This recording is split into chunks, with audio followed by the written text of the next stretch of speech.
સમ્રાટ અશોક ઈસવીસન પૂર્વે 273 થી ઈસવીસન પૂર્વે 232.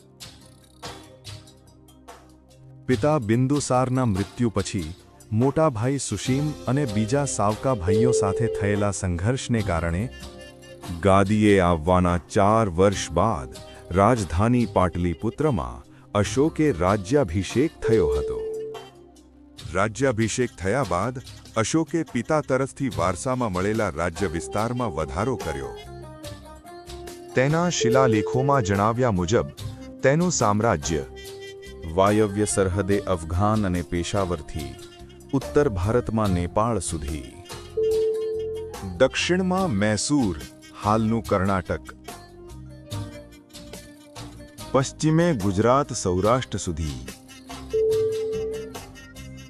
પૂર્વમાં મગધ હાલનું બિહાર, કલિંગ હાલનું ઓડિશા સુધી ફેલાયેલું હતું.